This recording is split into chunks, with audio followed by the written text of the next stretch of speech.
Olá a todos, eu sou Felipe Chami, este é o canal Pelim Psiquice e hoje vamos falar do livro O Gênio do Crime, de João Carlos Marinho, que está completando 50 anos agora em 2019. O Gênio do Crime é o primeiro volume das aventuras da Turma do Gordo, o Bolachão, composta mais ou menos de umas 15 aventuras, nunca parei para contar exatamente, mas é um dos pouquíssimos exemplos de uma tradição iniciada basicamente por Monteiro Lobato, na literatura infantil ou infanto-juvenil brasileira, que é a continuação de uma série com os mesmos personagens em vários livros ao longo dos tempos, com várias propostas, várias abordagens, vários temas. Apesar de ter sido iniciado, basicamente, por Monteiro Lobato, esse costume não é muito comum no Brasil.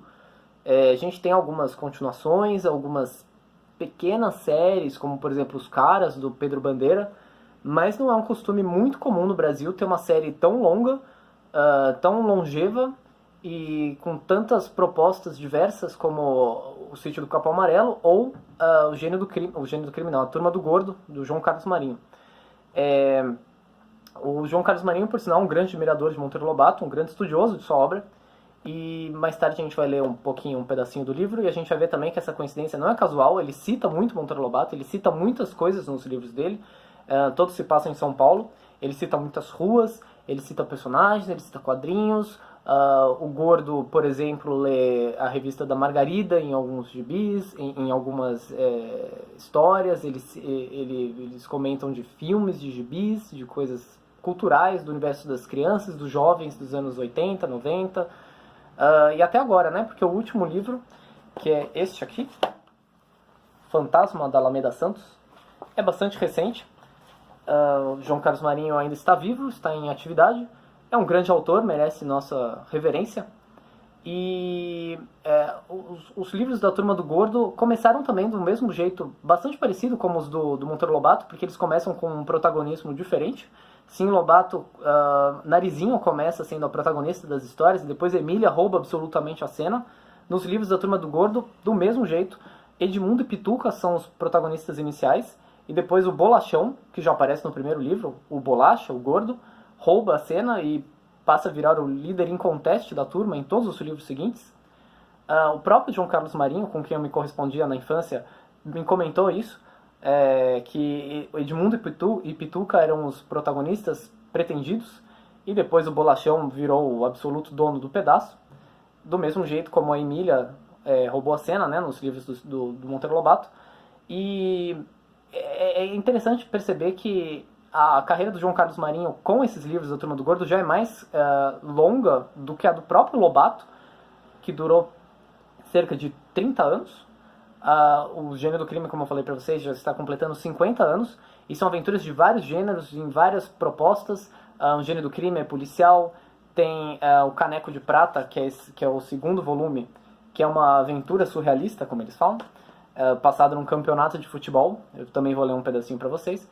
Tem coisas sobre violência urbana com Cascata de Cuspe, tem coisas sobrenatural, Conde Fultrezon, tem coisas de absoluta contemporaneidade, o Gordo contra os pedófilos, tem assassinato na Academia Brasileira de Letras, tem basicamente vários gêneros, né? Sobrenatural, violência, policial que mais se destaca. Além do Gênio do Crime, tem o livro da Berenice, tem Berenice contra o Maníaco Janeloso, Sangue Fresco também, que é uma aventura de ação e policial.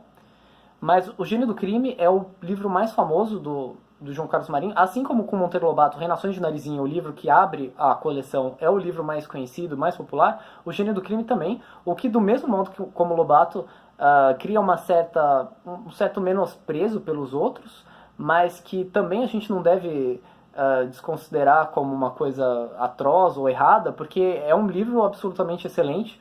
O primeiro livro do Lobato também, o Reinações de Narizinho, possivelmente o melhor mesmo dele para crianças, e o Gênio do Crime possivelmente também o melhor de João Carlos Marinho, apesar de vários outros terem momentos de excelência. O Gênio do Crime é o que fica mais na cabeça. Ele tem uma coisa muito específica, que é a coisa de seguir ao contrário, que eu vou ler para vocês, que também fica sempre na cabeça de quem lê. E prende muito pela ação, pela intriga, por como ele narra um humor muito fino, personagens muito vivos, crianças que se expressam de uma maneira muito própria, muito muito de criança mesmo, não parece um adulto em miniatura, como naqueles livros bem antigos do pré-Lobato, né? Coelho Neto, Olavo Bilac, esse tipo de coisa. O Gênio do Crime mostra crianças com voz firme na literatura, e é uma trama bastante divertida, sagaz e reverente. Trata-se de uma competição por figurinhas, né? Figurinhas que, quando completadas num álbum, dão direito a determinados prêmios. E só que tem muitas figurinhas raras, né? Porque quem coleciona figurinhas sabe que tem algumas figurinhas que são meio raras, você só consegue trocando, comprando ou pedindo para editora. No caso do Gênio do Crime, existe uma espécie de clandestinidade que fabrica essas figurinhas raras, e aí leva o dono da fábrica, Seu Tomé, ao desespero, porque ele tem que dar prêmios para todo mundo. Ele não tinha condições monetárias, não tinha orçamento para dar prêmio para todo mundo. Ele contrata um detetive, só que as crianças resolvem investigar por sua vez também, porque sai motim, rebelião, cenas de violência, coisas bem extremas, coisas violentas, intensas. E as crianças resolvem investigar por si o que acontece. Elas descobrem esse personagem, o Gênio do Crime.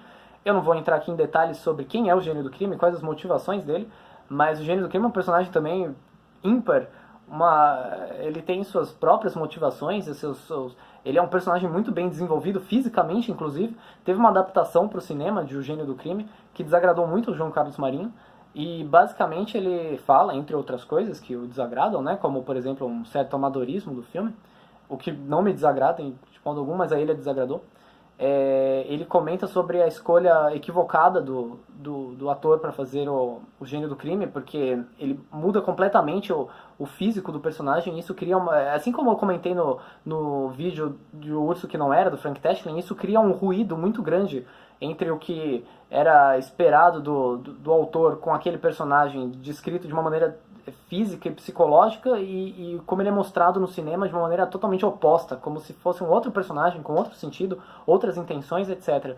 Então, quando ele mostra o Gênio do Crime, ele mostra de um jeito que não é o que o autor pretendia, o que por si não é exatamente um defeito, mas eu me lembro que tem uma das histórias do João Carlos Marinho, creio que o livro da Berenice, um dos personagens comenta sobre Monteiro Lobato e comenta que é muito ruim ter tantas ilustrações bem feitas nos livros, porque aí as crianças não podem imaginar livremente os personagens, como elas são, né? Porque elas ficam muito amarradas naqueles tipos, como a Emília, como é o Pedrinho, como é a Narizinho, etc. Eu vou ler para vocês um pedaço de O Gênio do Crime para vocês verem que brilhante solução o gordo, o bolachão, dá para uma perseguição que eles procuram fazer aos personagens que levarão eles eventualmente a conhecer o Gênio do Crime, suas motivações, as intenções, etc. Deixa eu ver se eu acho aqui. Aqui. Como é petulante esse gordo, disse Pituca. Vê se para ter uma ideia precisa esse carnaval.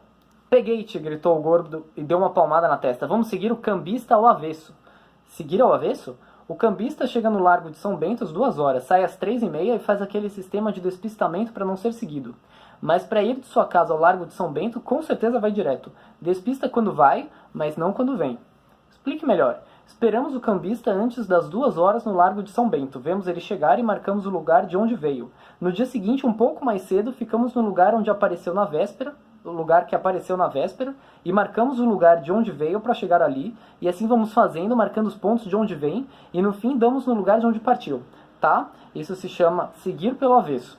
Ao revés do contrário, de trás para frente, inversamente revirado, chega, disse Edmundo. Parece que o gordo engoliu a pílula do Dr. Caramujo, passou de mudo a falante. Começa a entender, mas vamos devagar que senão me funde o cérebro.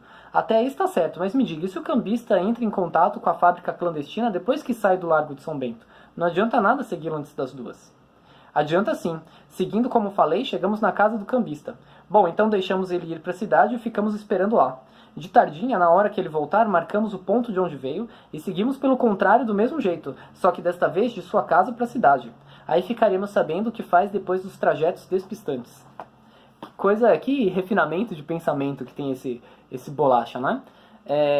E depois, nesse livro mesmo, aparece a menina que eventualmente se tornaria a namorada do gordo, a Berenice, que também é um encanto de personagem, é praticamente a Emília do universo do João Carlos Marinho. E vocês viram que eu falo de Lobato a todo instante, mas não é coincidência, porque ele mesmo cita aqui o Dr. Caramujo Ele fala do Lobato em outros livros, como eu falei, ele é um estudioso da obra do Lobato. E essa estrutura de retomar os mesmos personagens com muita insistência e muito carinho e muita reverência, não ficar se sentindo preso pela série, é muito lobatiana também. O Lobato nunca se queixou de ter que usar os mesmos personagens, ou ele mesmo usava esses personagens de propósito para fins diversos e com vários efeitos, né? E o João Carlos Marinho faz isso do mesmo jeito nesse livro, que é um grande clássico publicado pela Editora Global. Essa não é a capa atual do livro, essa aqui é uma edição um pouco mais antiga, e tem até um autógrafo aqui, um momento de me exibir um pouquinho. O Caneco de Prata, que eu comentei pra vocês, ele tem uma estrutura bastante diferente de todos os outros livros da coleção, porque ele tem uma escrita bem de vanguarda, bem diferente, bem concretista até.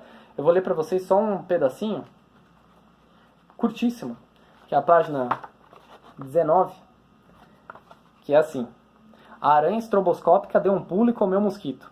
E assim termina a rapidíssima participação da aranha estroboscópica nesta minha história. Isso é brilhante, não é? Bom, como eu falei pra vocês, João Carlos Marinho é um autor vivo, que merece todo o nosso respeito, toda a nossa consideração. Procurem esses livros, eles são muito acessíveis, muito disponíveis em bibliotecas, em livrarias, nas escolas. As escolas compravam bastante. Eu conheci, porque eu conheci lá por 97, 98, já faz um bom tempo, porque um amigo meu de escola me indicou A Catástrofe do Planeta Ebulidor. Foi o primeiro livro que eu li do Gordo. E depois eu li e reli. O João Carlos Marinho falou que eu era um estudioso das obras da Turma do Gordo. Eu até vou colocar aqui nos comentários, nessa caixa de texto, eu vou botar um vídeo do lançamento de O Fantasma da Alameda Santos, que é esse último livro do João Carlos Marinho, em que ele me convidou para falar um pouco. A gente se conheceu pessoalmente nesse dia. Ele se lembrava de mim, porque a gente sempre se correspondeu muito. Ele me pediu para falar um pouco, eu comentei, tem esse trecho, eu vou colocar também. E fica essa dica para vocês: O Gênio do Crime, 50 anos, é uma obra infantil, infanto-juvenil, clássica brasileira, deliciosa, recomendo a todos vocês, todo mundo vai gostar, seu sobrinho, seu tio, sua mãe, sua avó, você, leia. Tem uma prosa que te captura de uma maneira muito peculiar, é uma trama muito divertida, é muito inspiradora, é o começo de uma saga maravilhosa com os personagens da Turma do Gordo. E, bom, por enquanto é isso, gente. Um abraço a todos, se inscrevam no canal, até o próximo vídeo, até lá.